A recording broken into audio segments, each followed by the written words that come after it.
মুগ্ধ মারা যায়নি, মুগ্ধ এখনো বেঁচে আছে এবং সে সুইজারল্যান্ডে আছে। তাকে একটা বিমানে দেখা গেছে। কি আশ্চর্য হচ্ছেন? আমিও খবরটা শোনার পর আশ্চর্য হয়ে গেলাম। আমি যদি সরাসরি আপনাদেরকে খবরটা দেখাই, আপনারাও আশ্চর্য হবেন। দেখেন এখানে ঘটনা কি তাহলে সত্যি? পানি লাগবে, পানি লাগবে, মুগ্ধ মারা যায়নি, তার কবর কোথায়? মুগ্ধ মারা যায়নি, হঠাৎ সোশ্যাল মিডিয়ায় গরম।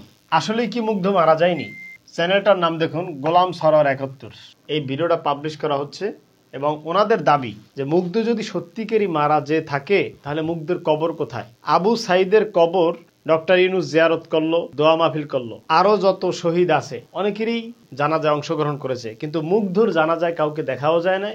এমনকি মুগ্ধর কবরটাও এখন পর্যন্ত পাবলিকের সামনে আসে নাই। সেখান থেকে সন্দেহের যাত্রা শুরু হয়েছে। এই ভিডিওতে 2 মিনিট 57 সেকেন্ডে উনি এটাই বলতে চেয়েছেন যে মুগ্ধ বেঁচে আছে, বরংস ডক্টর ইউনূস প্ল্যান করে একটা লাশ 30 লক্ষ টাকার বিনিময়ে একটা পরিকল্পনা মাফিক বাংলাদেশে একটা গণহত্যা অথবা একটা অরাজকতা বা অথবা শেখ হাসিনাকে হটানোর একটা প্ল্যান এটা ওনারা তৈরি করেছে। এটা ওনাদের দাবি। আমিও শুনছি যে মুগ্ধর বাবা বলেছে যে আমার ছেলে মারা গেছে, এটা নিয়ে বেশি হাই হুতাশ বা বেশি মিডিয়া ফলাও ইত্যাদি ইত্যাদি দরকার নাই, এরকম আমি একটা কথা শুনেছি। এতদিন পরে হঠাৎ করে সাভারে এক লোক জীবিত ফিরে আসছে। আবার এখন যদি এই মুগ্ধ এমনটা হয়ে থাকে যে সে মারা যায়নি অথবা তার কবর পাওয়া যাচ্ছে না, ডক্টর ইউনূস কেন তার কবর জিয়ারত করতে গেল না? সে এত আলোচিত, অথচ আবু সাইদের কবর জিয়ারত করতে গেল। আশুলিয়া আগুনপুরে মারা যায় আলামিন, জীবিত, সিলেটে বসবাস করে। অর্থাৎ এই আন্দোলনে একটা ছেলে মারা গেছে, নাম আলামিন, এমনটাই বলা হচ্ছে। এবং সেই ছেলেটা ফিরেও আসছে। এখানে লেখা আছে ষড়যন্ত্র ষড়যন্ত্র, আগস্ট আসলেই কি অভ্যুত্থান হয়নি, একটা ঘটানো হয়েছে। এরপর আপনারা এখানে দেখতে পাচ্ছেন আরেকজন কমেন্ট করেছে, শহীদুল ইসলাম, সত্যি মুগ্ধের কবর জিয়ারত করতে তো কাউকে দেখা যায় নাই। যদি আপনাদের নজরে এসে থাকে যে মুগ্ধর কবর কোথায় এবং কি এখন যে অবস্থা দাঁড়িয়েছে তাতে সার্জিস, হাসানাত আব্দুল্লাহ, তারপরে ডক্টর ইউনূস, বিশেষ করে মুগ্ধর বাবা মার প্রমাণ করতে হবে, বিশেষ করে মুগ্ধর ভাই স্নিগ্ধ, তারও প্রমাণ করতে হবে যে হ্যাঁ তার ভাই মারা গেছে এবং তাদের কবর অমুক জায়গায় আছে।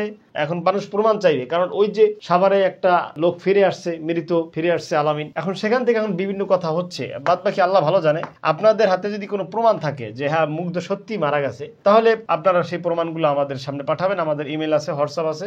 আরেকজন কমেন্ট করছে, ভাই আপনার কথায় যুক্তি আছে 100%, কারণ মুগ্ধর কবর তো কাউকে যেতে দেখিনি এবং কি টিভির খবরে, মোবাইল, ইউটিউব এবং দেখিনি কেউ বলতে শুনেছে মুগ্ধর বাবা মা মামলা করেনি। ও, আরেকটি বিষয় পাওয়া গেল, মুগ্ধর বাবা মা মামলাও করে নেয়। 90% আমার জানাশোনা যে মুগ্ধর বাবা মা মামলা করে নেয়। তারা চায় না যে অযথা কাউকে মিথ্যা মামলা হয়রানি করা ইত্যাদি, তারা চায় না। আসলে কি তাদের ভিতরে সন্দেহের আছে কিনা অথবা তাদের নিজস্ব কোনো প্ল্যান পরিকল্পনা ছিল কিনা যে আমার ছেলেকে মৃত্যু সাজাইয়া তারপরে আন্দোলনটাকে বেগবান করব, এরকম কোনো প্ল্যান ছিল কিনা?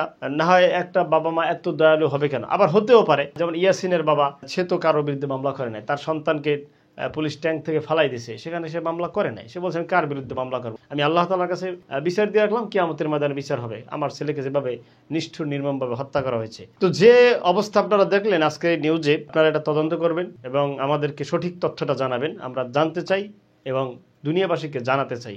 আল্লাহ তাআলা আমাদের সহায় হন, আমিন।